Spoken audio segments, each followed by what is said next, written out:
बुद्ध्यादीनीन्द्रियाण्यपि Dipo घटादिवत् स्वात्मा जडैस्तैर्नावभास्यते आत्मावभासयत्येको बुद्ध्यादीनीन्द्रियाण्यपि Dipo घटादिवत् स्वात्मा जडैस्तैर्नावभास्यते.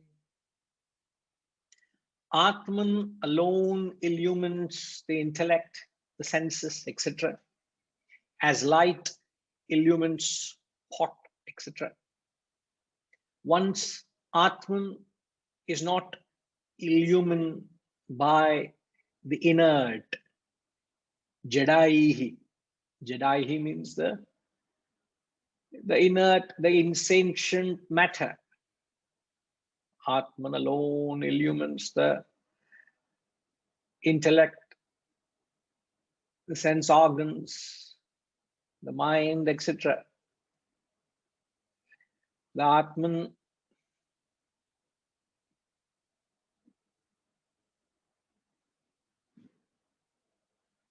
is that life-giving principle. It is that sentient principle which gives life, which lends that sentiency to the matter which is dead, inert, and insentient. What is inert and insentient? Inert objects and physical body, mind, and intellect. These are all matter. Matter, often and again, we keep saying when the concept comes about, matter constitutes of gross matter and subtle matter. However, they are all matter, lifeless and insentient per se. Gross matter is inert objects and the physical body. Subtle matter is your mind, intellect, and the vasanas. So you take the entire equation of matter, inert objects, physical body, the mind, intellect, and vasanas, all of them are inert and insentient, lifeless per se. So it is the Atman that gives lives to these, which means Atman is that which enables the body to perceive and act, the mind to feel, intellect to conceive. But it is not possible that the intellect which conceives can conceive the very Atman which enlivens it to conceive. The Atman enlivens the intellect to conceive, isn't it? But having conceived or having gained the ability to conceive, the intellect can't conceive the Atman. The reverse is not possible. Enna Rajima? Henga confusion. Atman, with the help of the Atman, the intellect can conceive, yeah? The intellect conceives conception of an idea, isn't it? The intellect conceives. Without the Atman, the intellect is dead. It can't conceive, right? So it is the intellect that conceives because of the Atman. Now, having got the capacity to conceive, can the intellect conceive the Atman? He's saying it cannot conceive.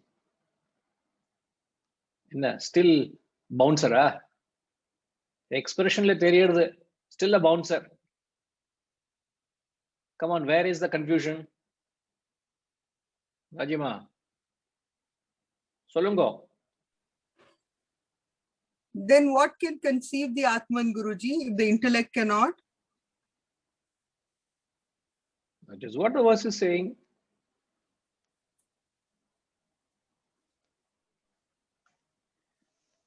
How does then one... The answer to that is in the next verse.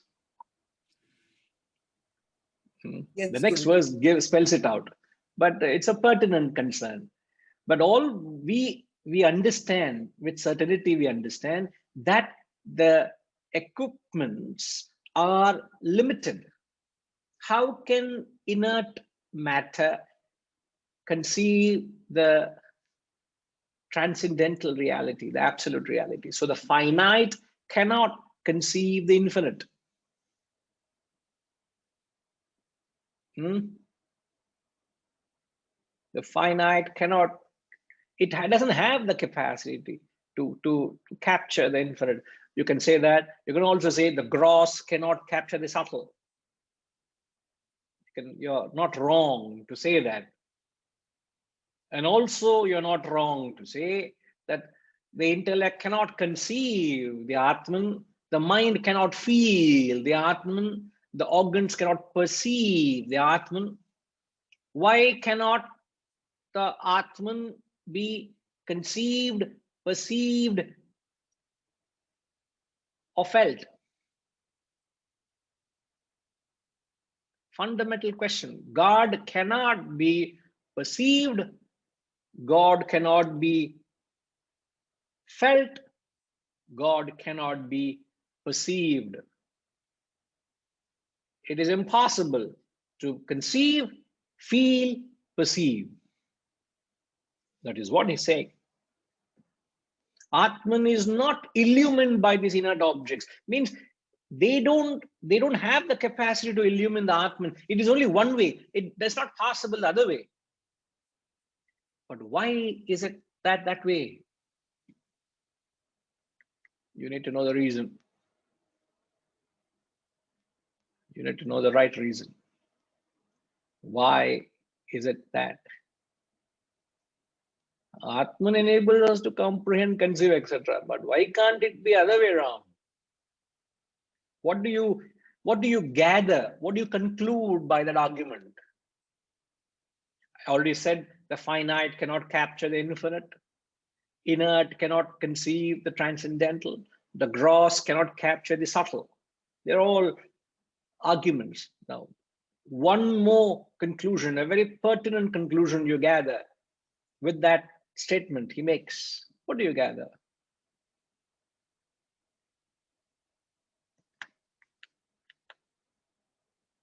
Atman is the ultimate. Ultimate theriyuma. But why can't it be perceived? Why can't it be felt? Why can't it be perceived? All your sense organs are useless. You can't see God. In fact, the very famous Kenopanishad, whenever we come to these sections, I'm reminded of that. The very famous Kenopanishad, which says, Shrotrasya Shrotram, Manaso Manoyat Vacho Havachagusa Upranasya Pranaha, Chakshushaschakshuratimuchya Dhiraha, Pretyasma Lokadamruta Bhavanti. Na tatra chakshur gacchati nava gacchati no mano na vidmo na vijanimo yathaita dhanushishyat tadeva brahmatvam vidhi nedam yadidam upasate yapranena na praniti yena prana praniyate tadeva brahmatvam vidhi nedam yadidam upasate Yanmanasana manute yena hurmano matam tadeva brahmatvam vidhi nedam yadidam upasate yachrotrena nashrunoti yena shrotramidagum shrutam tadeva brahmatvam vidhi nedam yadidam upasate. I chanted 4 times. The Upanishad repeats 5 times, 5 consecutive verses. An Upanishad utters this statement. Tadeva brahmatvam vidhi nedam ididam upasate. That alone is God, not what you people consider and worship God here. That is not God. What you think is not God. That alone is God. And what is that? Shrotrasya Shrotram. That which enables your ear to hear. Manaso Manoyat. It is that which enables the mind to feel. It is the mind's mind. It is the ears here. It is the eyes eye. It is pranas pranaha. That's the very typical Upanishadic language. Shrotrasya shrotra. That's all. It is the ear of the ear. All that. They don't explain themselves. They're not bothered. You understand it, don't understand, that's your headache. I have mentioned, I have declared the truth. Badrinath ji, boliye.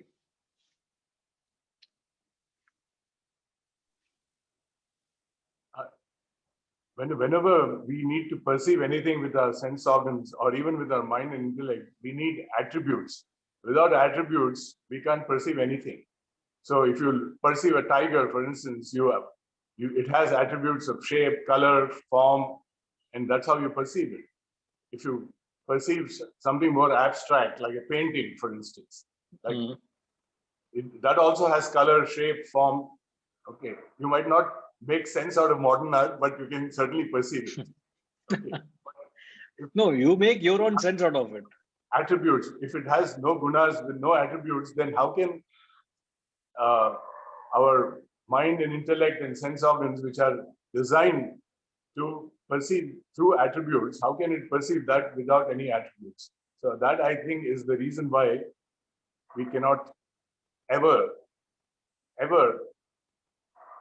conceive or perceive the Atma. Correct. It is attributeless, nirgunaha. No gunas, no qualities, no attributes. So you can't perceive, you can't feel, no conceive. You can only perceive, you can only feel, you can only conceive. The moment you put Atman to that status of perception, perceived, felt, conceived, you're making Atman to be an object. Atman is not an object to be experienced. What is the Atman? Atman is the very subject which enlivens experience. It is not an object of experience. Harish, if you could kindly capture this phrase. Atman is not an object of experience. It is the very subject enlivening you to experience. And what are the experiences you have? The experiences you have is physical, emotional, intellectual. That's all. You perceive objects, you feel emotions, you entertain thoughts. This is what your life is. These are all the boundary of experiences. And Atman is not something you can place it there and say, oh, I can perceive it, I can feel it, I can conceive it. No, Atman is not an object of perception, emotion, thought. It is that which enables you to perceive, feel, and think. So it is not an object of experience. It is a very subject enabling you to experience whatever you experience. Whatever, whether it could be gross or subtle, it could be divine or it could be demoniac. Atman has got nothing to do with what you experience. It enables it to experience it. That's what he's saying. Atman alone illumines the intellect and organs, just as light illumines everything. But the Atman, one's own Atman, is not illumined by these inert objects. The reverse is not possible. Therefore, Atman always remains to be a subject and subject alone. The definition of a subject is it can never become an object. A true subject can never become an object. So Atman always remains subject because it can never be experienced. Object is external. Subject is internal. I am the subject. You are all objects for me now, aren't you? And for each of you, you become the subject and everyone else, including me, become objects of experience, isn't it? And there is this interaction between the subject and object which has an experience. But realization is not an experience. This is the language. So language breaks. They say, therefore, Atman is the pure subject. It can never become an object because it is not an object of experience. Then what it is? It is that which enlivens experience, all that. Then you may say, sir, what is this all effort we're putting about this knowledge then? Why so much effort of racking our head with this intellect?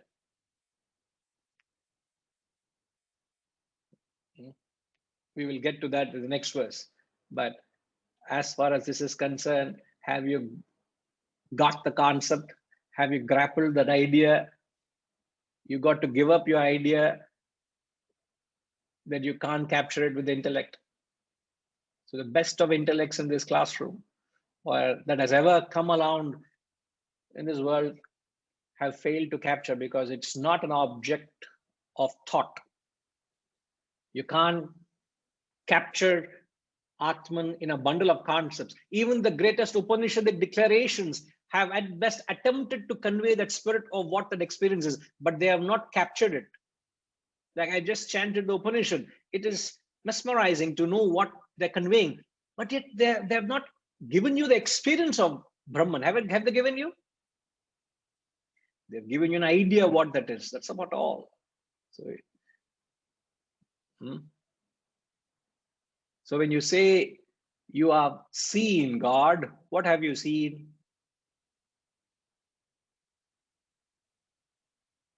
When you say I saw God, I had a good darshan, I saw God, I saw the Lord. What do you mean by that?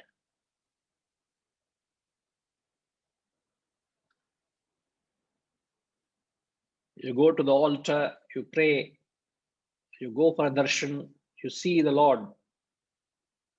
Our imagination, Gayatri Ma, imagination, you must be in your dreams. It's not dreams I'm talking. We have some concept about God, he'll be like this or that, in our mind. So when we go and see the idol, we immediately catch up to that imagination of the idol or whatever it is like. That's what I meant. Yeah, I get what you're saying. I know exactly. So what you attribute or what you call as God are attributes. And what are God with attributes? What is that word?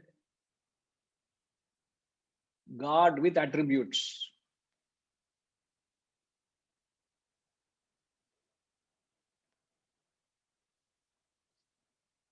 Ada, saguna. Guna is attributes. Guna is with attributes. So you're giving God, you're perceiving God, your description of God is with attributes. And what is that? Recently, also in the few classes we've been learning, we have spoken of it. What is that? The true God is nirguna. Where does this verse come?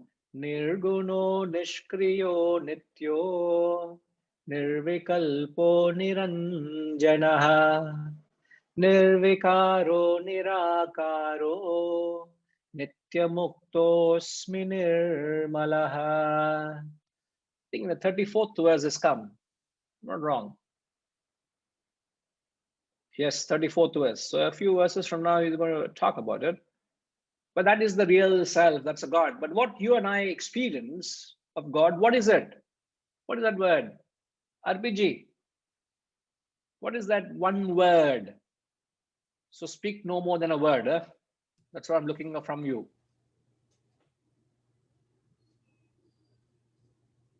I can think of many words. Representation, substitute. Representation, substitute. When you say I don't know if I've representation, captured the exact word you're looking to hear. in spirit, you have said that which represents is the idol. Idol. So these are all idols, and idols represent the ideal. IDEAL. So ideal is Brahman. Idol represents the ideal. Now, can you mention what are the idols? So I think they take the form of many things, I mean, obviously, mandirs and mosques and those physical kinds of things, structures. Books also are, in a sense, idols or representations in the language. Gurus are idols and represent, so there are lots of places, either that naturally occur or that have been placed there. Even just those things in nature that take place can also be a representation of the glory of the self. Correct. So anything that reminds you of the self is an idol, isn't it? It could be gross. Gross means anything which, what determines gross? Gross is determined by how many senses can contact it. If all your senses contact it, it is the grossest. And earth is the grossest of all elements because all your sense organs can contact it. Therefore, when you make an idol, idol is the grossest of all idols. Of all idols, earth, a stone, is the grossest of all idol because all your organs can contact it.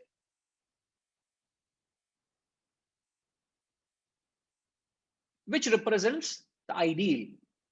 So if someone needs a gross idol to attune him to God, that means he is not that spiritually evolved. Now, we are not sitting with any arrogance here and saying, oh, we are superior and they are inferior. No, don't get this wrong. I'm only trying to explain the concept, trying to understand the ideology. And as you evolve, the idol becomes subtler. Subtlest of idols is, what is the subtlest of all idols? So I've told the grossest. So Ramanji, what is the subtlest of all idol?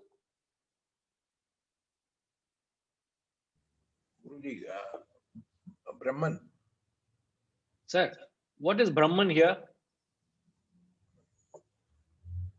Brahman is the ideal, sir. IDEAL.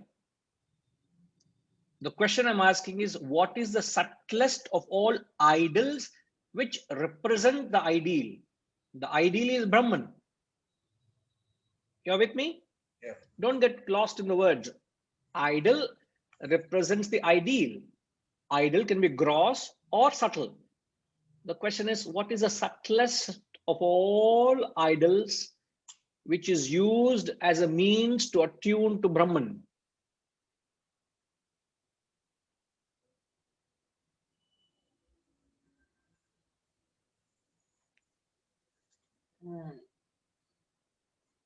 Enama?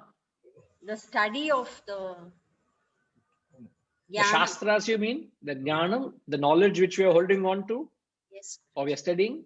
yes. Knowledge also is subtle, but not the subtlest. Meditation.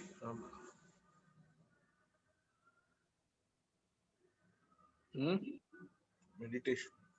Meditation. What are you doing in meditation? After the last stage, after purification, and then we go towards self-realization. Yeah, but what is it that you're using in meditation to attune to Brahman? Vasanas, removing the last. What is that? Sir, it's like a prop. It's like a person who can't walk holds on to a walking stick as a prop. What is the prop in meditation you're using to get to Brahman? Thoughtlessness. That's the state you reach. You're again describing me the Brahman. All right, let me ask others. What is that you, I know Hariji, you know.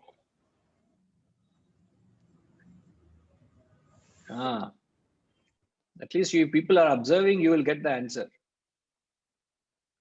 Tinkima, what is the subtlest?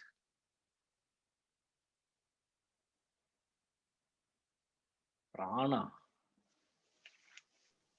If prana grows, there's no more life, no? Vishwas and Dhyan. Ena Tinkima? Focus only on that one thing. I mean, giving up all desire, thought, vasanas. That is the effect of dhyana. But what are you doing in dhyana? What is the tool you're using? I'm surprised you're all missing it. There's nothing else actually left there. Hariji, please enlighten all of us. Om is the subtlest idol. Please explain so that all understand it. That is A, U, M. It is the beginning and the end. The entire world is involved. It is contained in Om, and also all the three states of consciousness: waking, dream, and deep sleep. Correct. Om. So the correct answer, the subtlest of all idols, very correctly said, Hariji. It is the syllable Om. Om is the subtlest of all idols that is used as a symbol to attune to Brahman. Since it's the subtlest and highest, it is the last tool that is used in the last leg of your journey. You can't start with, or in the middle stage, you can't use it. Will not help, because you need to be a very high spiritual level to use the tool to cross the boundary of the terrestrial to the transcendental. That's the last leg. So the word Om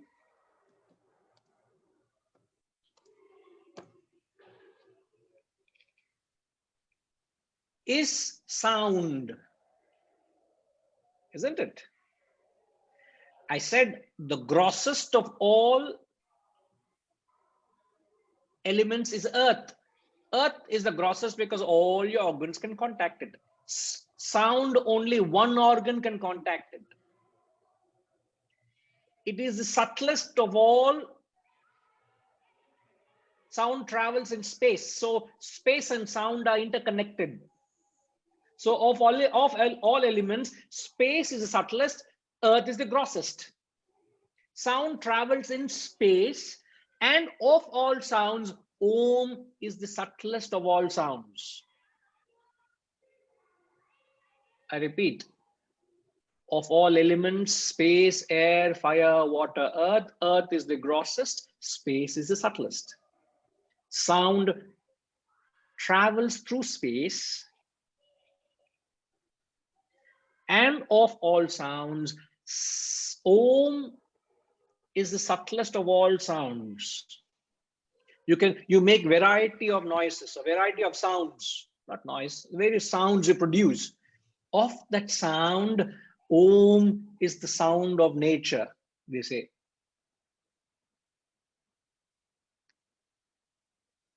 Even a mute person can utter the word Om. All religions have this word Om ingrained in their teachings in some form or the other. And as briefly Hariji said, the word Om is you break it, it is Ah. If you all say the word Ah, just say Ah. Doesn't matter, around you people may think, what is this fellow saying? Never mind, disregard them and you say word Ah. When you say Ah, you feel the sound coming from the guttural. Ah, you put your finger at the throat, you can feel the voice coming from the base of your throat. Ah, ooh, somewhere in between. Ooh, and say is when the lips close. You can't produce the word without the lips open. With the lips open. So So Ah, ooh, So join these three alphabets. Ah, ooh, comes Om.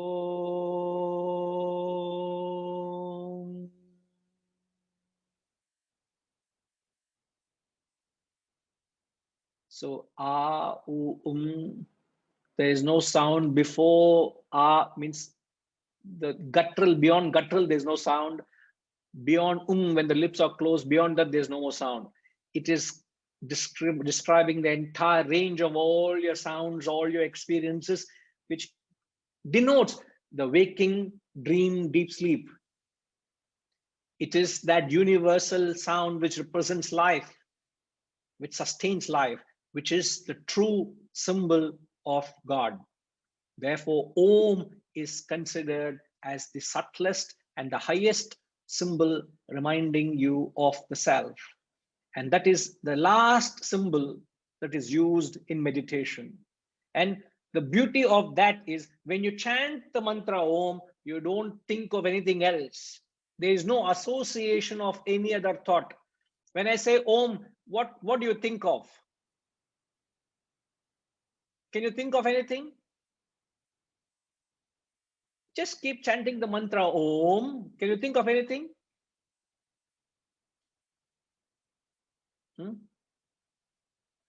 Annapurnama, when you chant the mantra Om, what does it come to you?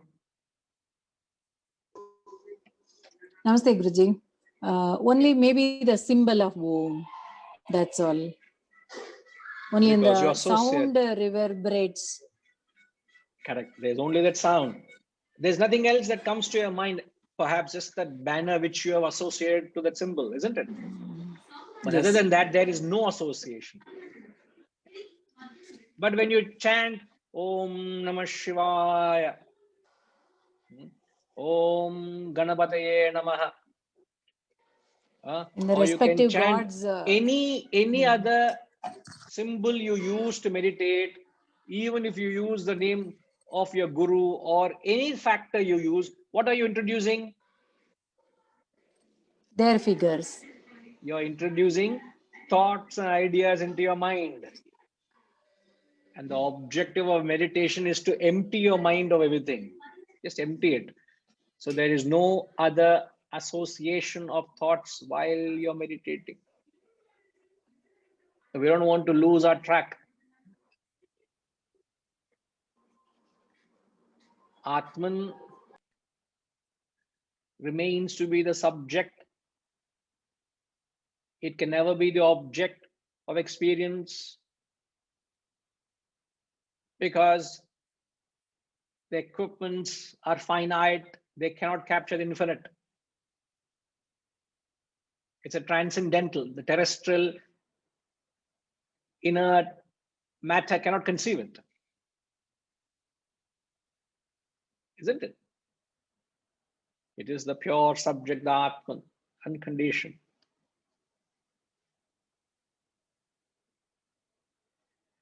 But what you experience of God, it could be a very high emotional elevation. Many people wrongly construe and miscommunicate an emotional ecstasy to experience of God realization. The emotional ecstasy people experience in the thick and acme of an emotional activity. You know, it could be a bhajan or a kirtan or a satsang going on, and you feel people get so, it could be a puja or an elaborate ritual with a grand setup. When people go through that, you will have experiences. Don't you see people losing physical, they go rise beyond their physical body. They start jumping with joy and ecstasy. Almost they lose themselves. In fact, my first experience of that as a kid, at a very young age, at the age of 8 and 9 and all, as you know, every year we have this Ayyappa season, no? And I remember during my younger days when we were with the ancestral home, a few minutes walk from our house was the pandal where they used to put every year the Ayyappa pujas.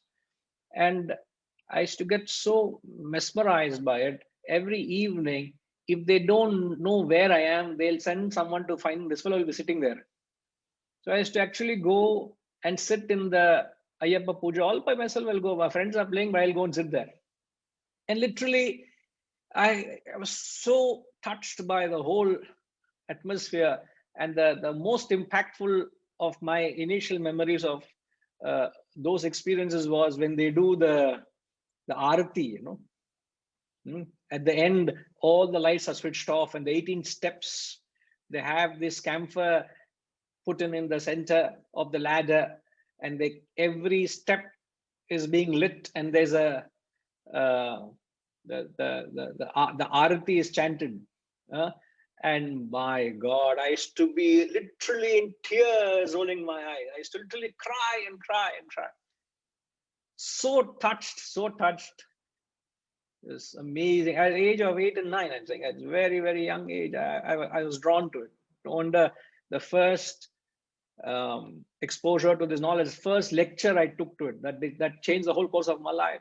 It's like there's so much fuel. The first light of matchstick is enough. The whole forest is burnt. My whole life is burnt by this journey because I was so ready for it. Otherwise, it's not possible. It's not possible to be pushed into it. It can't be pushed though.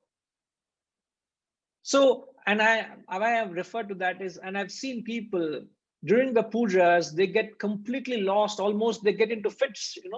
I'm sure you all have seen it, isn't it? They get into fits. And literally they have to be handheld and controlled, and they say God has come into that person, and then rest of it is a long queue, a serpentine queue to get blessings from that person. Now it's called trance. So I'm saying that emotionally elevated feeling of trance is attributed as a spiritual elevation. It is a wrong connotation. I hope I'm not unsettling anybody here, but I'm just I know what it is. It's not something I'm sitting in classrooms like this and lecturing and I'm talking in thin air. No, I've experienced it. I know what it is. And the closest I've experienced was my own mother. My own uncle used to be what do you call, Setuji, what do you call people who have become very seniors in that field? There's a term I don't get right away. Guru Swami.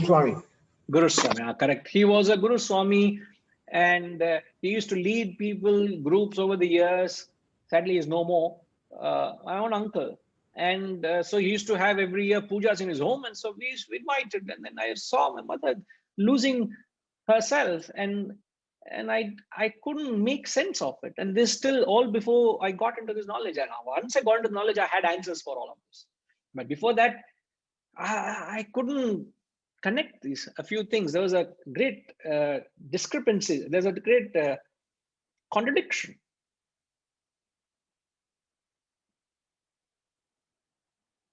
But anybody can reconcile this? Can anybody bring clarity to it? Reddy Garu, what is this trance people talk about?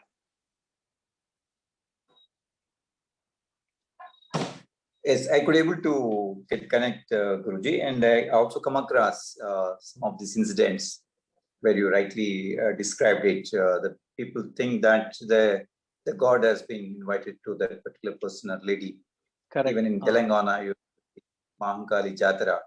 In Mahankali Jatara, they conduct this puja where they start hitting themselves also. They don't feel the pain. Right. And you feel that God has been really, and everybody worship them. So I'm just really getting connected. So how is that these both? And is it really, you call it as a God, invisible, in the form of him? Which is what I'm trying to say. You can't really call that as a sign of spiritual elevation. No, in fact, it's exactly the opposite. Contrarily, so it's exactly the opposite. In fact, I've gone very close to in Malaysia. There is this Tamil festival which is celebrated in Tamil Nadu. Most of you would know. It's known as Thaipusam. So it is offerings to the Lord Subramanya. And there's this festival once in a year celebrated. It's a grand spectacle in Malaysia because that's a major festival for the Indian community there. And I've seen, oh my God, it's something, a sight to behold, and you have to be very objective to see that. You just have to, you can't be a part of all that, but people do a lot of rituals, and then they have them hooked on. They have actual hooks onto their skin, and they are pulling literally a chariot, and they have their tongue spears, their cheek spears, and the ear eyelid spears and whatnot, and they don't feel any of that pain. So it's beyond science and logic and reason. And they are all attributed as a spiritual elevated experience. So Reddy, so what do you, can you give a rational explanation? What do you understand of it? Yeah, I could also gotten one more experience when I've been traveled to Badrinath, and some of my family members saw that in the clouds, the goddess could able to see the pictures and the imaginations of the Lord Shiva and Parvati could able to gauge it, and they says that they're visiting in a shrine and they could able to visualize that an appearance of the god. But somehow I'm not really got connected there. So yeah, the moment when I say I'm not connected, then you can understand the backlash I get from them. In fact, I just said, the objective of this teaching or learning is not to unsettle anyone. So please don't misconstrue anything, it's just trying to, there's a learning in that. So I can understand when you say that, but it may not be acceptable for everybody. I believe you all are very Catholic and you're taught to understand where we are approaching it from. That's all I would say. But can you rationalize it? Considering you very well connect to what I'm saying, can you give a rational explanation? Why does it all happen?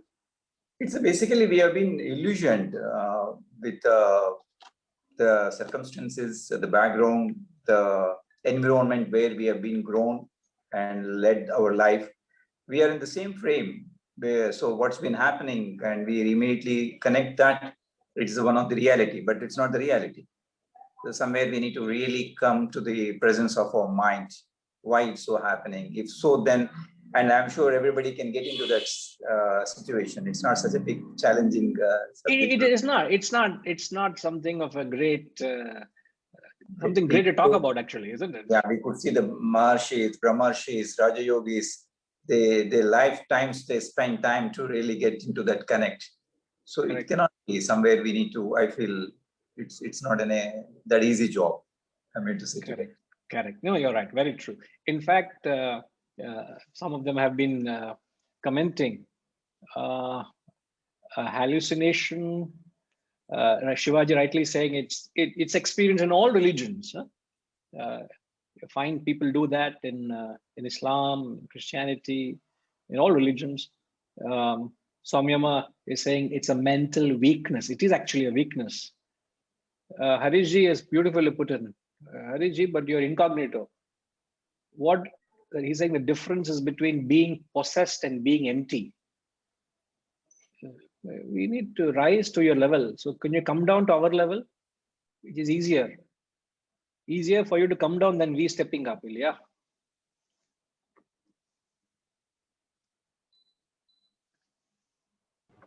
Hari Om, Guruji. Yes, sir. No, I am just repeating what you said, that the ultimate state is when you are Harishji, emptying yourself of everything. You're repeating this dialogue every time.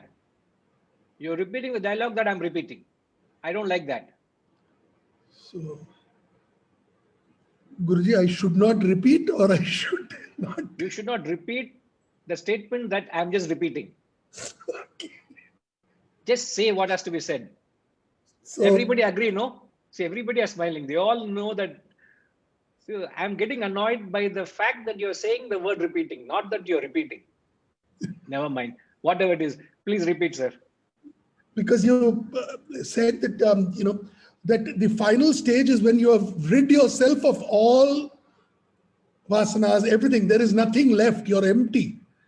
Whereas when you're possessed in this kind of a trance or whatever, you're filling actually with something. And further, I said the difference is between having a concentrated thought and thoughtlessness. So, I mean, yes, concentrated thought is better than having diverse thoughts. Right? So it is one step beyond, but it is definitely not thoughtlessness. Oh yeah, it certainly is way far from it. Very well captured. It is where you're possessed of a particular experience. In fact, it is when something inundates you, it overwhelms you and it consumes you. You have lost your normalcy. You have lost your measure. You're not able to absorb nor enjoy an experience. It is you. It just floods you with it. And that emotional flood, being inundated of emotions where you can't contain yourself, that is the symptoms where your physicality goes out of control, where you start jumping, you get into fits. Doesn't science say that, it's mind that controls the body? Even when you are extremely sick, emotionally also, when you are in fear, your body trembles. Certain emotions have physical expressions. Even extreme joy, you find you will have what do you call that? Goosebumps. You have these experiences. So the physical is only expression of the state of mind. An extreme emotion where it overwhelms you, it is your body doesn't know how to express it. So what is conveyed as spiritual perfection is actually a spiritual weakness, which is nothing but a mental indulgence. So it is the weak minds, the emotional people get hooked on and they get carried away. You lost control over yourself.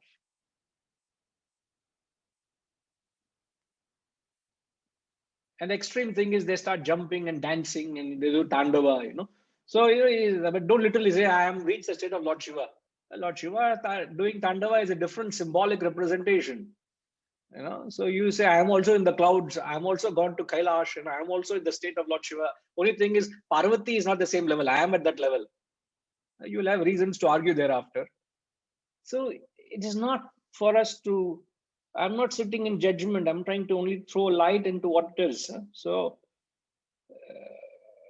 when something overwhelms you, emotion paralyzes you. You lost your normalcy. It's literally a state of spiritual paralysis. Trance is a state of spiritual paralysis. It's not a spiritual elevated state. Hariji.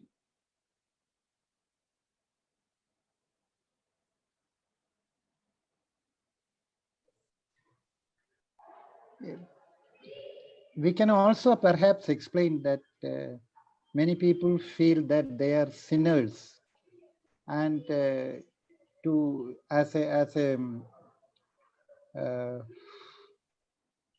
result, they want to self-inflict pain and agony on themselves as a sort of prayachita, which is out of ignorance, because nobody is a sinner. See, in fact, it is not an act of hypocrisy, please. These people who go into trance are genuinely overwhelmed by it. It's like you have a genuine love of emotion to someone and you feel for someone. But let's say the people who committed to great charities, people do. It has a certain emotional connect with them. They feel a great bonding. So always they do in the name of their father, or name of their mother, or the memory of, because it's a great spirit, great emotional connect. So it is that emotion that drives them. It's an emotion that drives them to do charity. It is vis-a-vis a strong intellectual conviction that charity has to be done or an act has to be done. Yeah. It is not an act with reason. It's an act of emotion. It could be a very strong emotion. They are not hypocritical. No. So people who experience this feel a genuine emotion, oversurge of emotion. But that oversurge of emotion and emotional inundation is an attribute of the mind, which has lost control.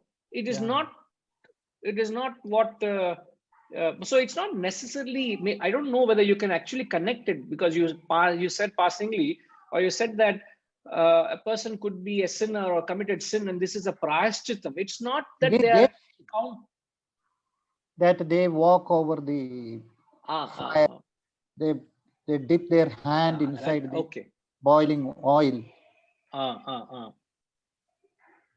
But yeah, fair enough. I think you can say so, but it doesn't. That also doesn't counter that way, isn't it? No, it's not at all. It's not anti-canceling activities that way. No. Yeah. But here we are only trying to rationalize and put things in right perspective. I hope we are able to look at that way, because The real spiritual, that elevated experience is other day we were talking, it's once you're in the spiritual path, it is a loner's path, isn't it? It's not something, it is not advertised. It's not something which is publicized. It's not something which can be related to. It's something which is very subjective, very, very internal. It's a very personal attunement. It's not something which can be, you can't make noise of it. You can make noise, but then you need to have that eye to see it.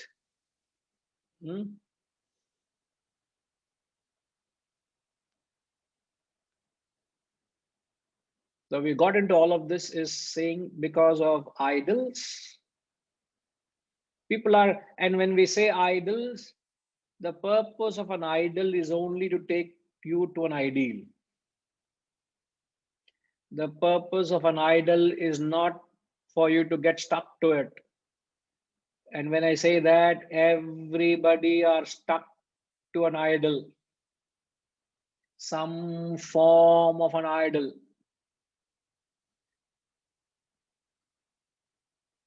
Other day I went to a store, yesterday in fact, went to a store to pick up something for home.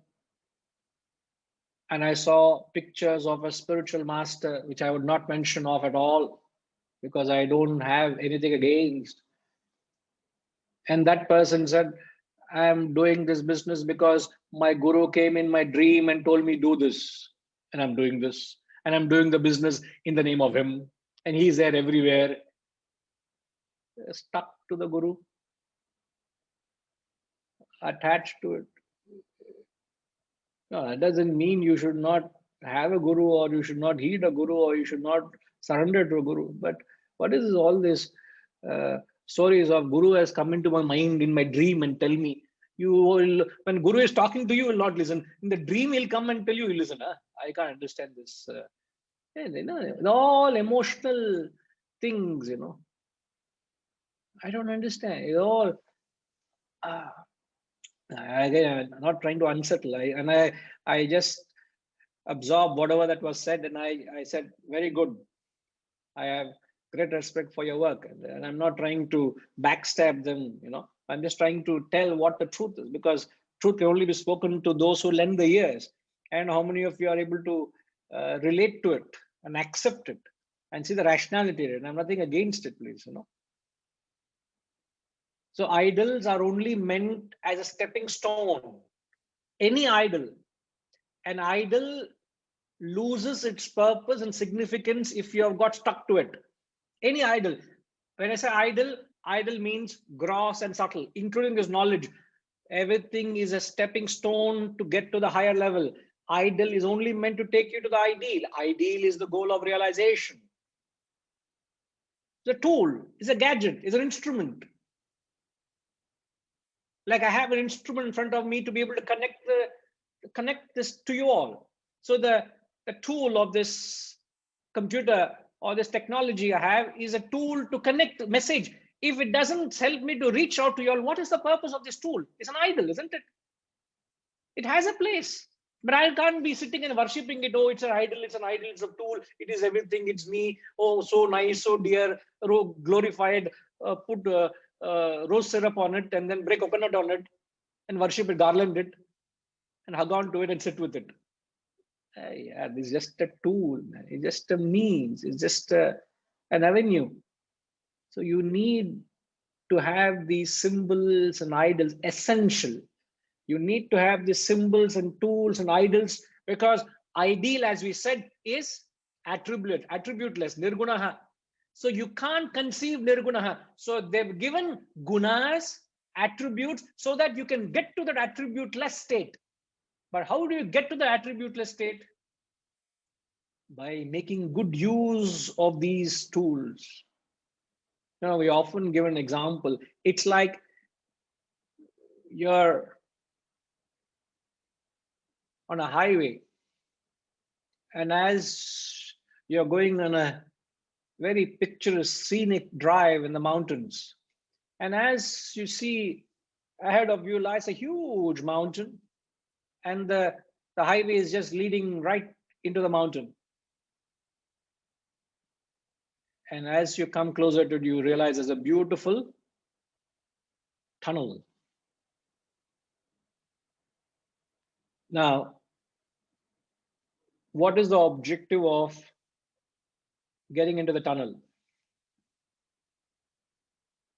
Ushama, you go into the tunnel for what reason? Namaste, Guruji. Maybe to abstract, to have a concentrated journey without being obstructed by the scenery around you. Ma, you're going on a highway. It's a mountainous road. You have to reach a destination. And suddenly you see a huge mountain. There's no other way of getting to the destination. There is a tunnel. So you have to go through the tunnel, to reach the. So the question is, why do you get into tunnel? Because there's no other way. Okay, and then? And then you have to. Got into the tunnel, what do? You just have to travel and then try to get out of the tunnel. Have you not seen, what is the signages you see in the tunnels? Almost every tunnel, as a rule, has it. No idea, Guruji. Switch on lights. They say no stopping. You are not allowed to stop in a tunnel. It could be 2 lane, it could be 3 lane. Usually it's 2 lane. If at all you have these tunnels, 2 lane, you have it. I remember in Malaysia, I'm talking about my experience there. They had this German missionary to bore these huge tunnels, and these tunnels were right through the huge skyscrapers. So they had these tunnels, and you go into these tunnels, you spend next 10 minutes driving through. So you're actually bypassing the entire city, and you come from the other end of it. You go through these tunnels. So you pass through. Your only objective of getting into a tunnel is to get out of it. There is no spending time, pass time, sit and take photography. Hey, look at this, so beautiful. No stopping, keep moving, no stopping. The only objective of getting into a tunnel is to go through it, to get out of it. Now, what is the akin? What is the comparison of a tunnel to? Let's not lose our focus. The comparison of a tunnel is to? Like these idols. Idols, correct. You worship an idol, you approach an idol for the sole purpose of reaching the ideal, because the idol only represents the ideal. If you forget the ideal and hold on to the idol has not served your purpose. Exactly. So people are holding on to the idols. In fact, I don't know how many of you have observed it. When once a year comes the Lord Vinayagar, Lord Ganapati Puja is performed, the birthday of Lord Ganesha, correct? Vinayaka Chaturthi comes. So you put up these huge pandals, you put up Lord Ganesha, celebrate the puja, glorifying the Lord, saluting, worshipping. But promptly on the 11th day, you have a grand procession. These idols are taken and immersed back into the waters and destroyed. And if you have not destroyed it, the objective is not met. So they make sure that the idols are immersed into the water and they are literally broken. Now, what is the purpose? In fact, a lot of other Western critics, other religions actually attack Hindus here, and they don't have no answers. And you fellows make idols of all shapes and sizes, of all forms. I don't understand. You worship a human form with an elephant head. What sort of a god do you all have got? And then, okay, never mind, you worship it, you give me reasons of it. No, you worship it. Then why do you go and destroy it?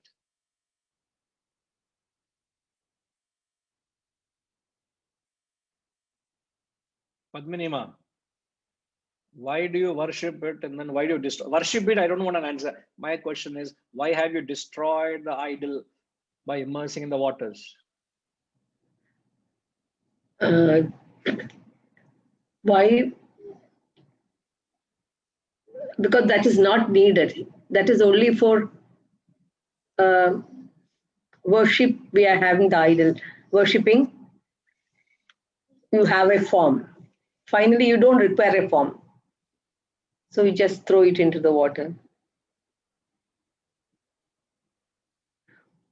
Or you, finally, that is the end of it. Nothing stays permanently. Impermanence of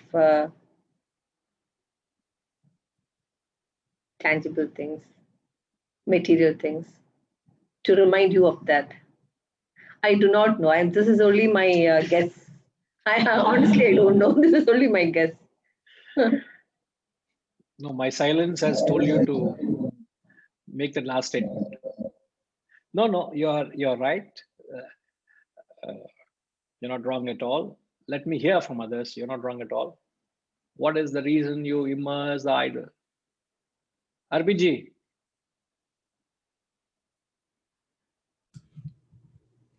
Because the idols can only take you so far.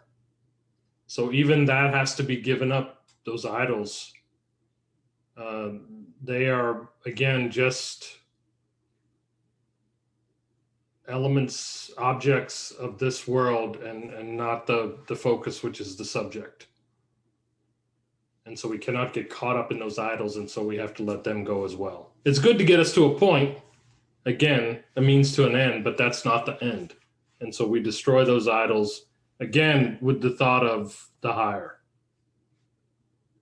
The idols are destroyed, symbolizing that I have reached the ideal, it served the purpose, it is of no use to me anymore. It can only come to a point. It has served the purpose. Like you have left office, you've driven in your car, which you love it so dearly. But when you come home, you've got to leave it outside, and you go inside and say it's served its purpose. Leave it outside and then done. That's it. You can't bring that baggage along with you to the house and then get clogged up with it. There's attachment. Everything in life is an idol serving a certain purpose. And when you destroy the idol, it's just trying to tell you, I must learn to develop a detachment to the idol. Idol is not the ideal. Idol is not the ideal. So you're holding on to the idol only to get to the ideal. And after 11 days, you immerse. It could be effigy of Durga. It could be effigy of Lord Ganesha. What could it be? It has served its purpose. It is not the ideal. It is not everything. So you give it up to go beyond it. So what we consider as God, Tadeva Brahmatvam Vidhi Nedam Ididam Upasate. This is not what God is.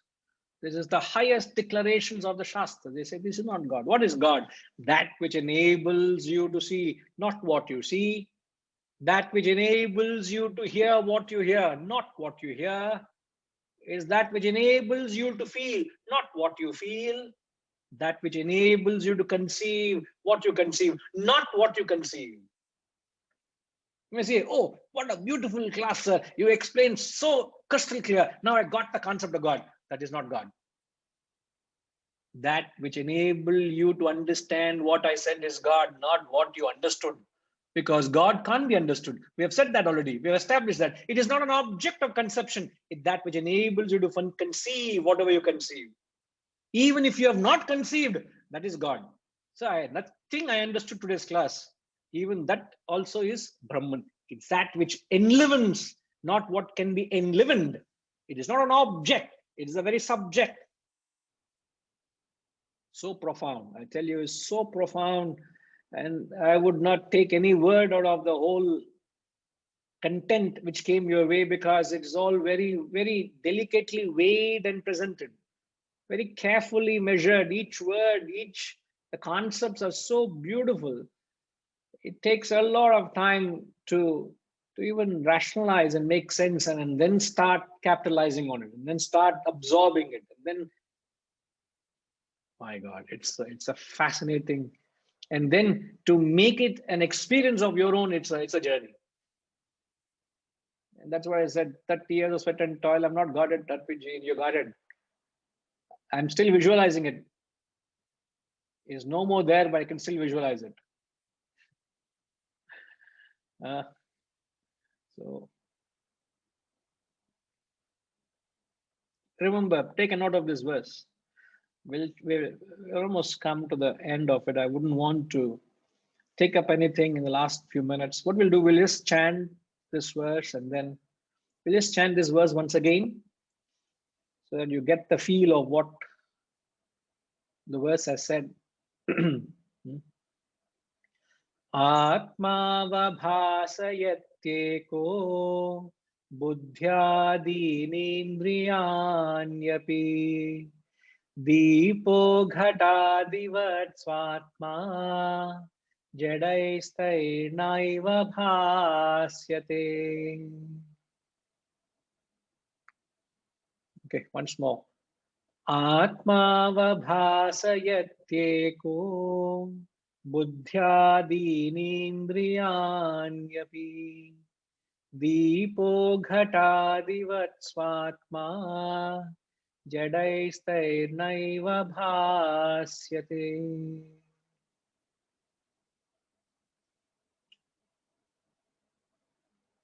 Avabhasate.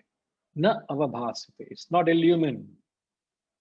Swatma, the own Atma, is not illumined by the inert objects. We'll come back and we'll take up 29. Okay. Om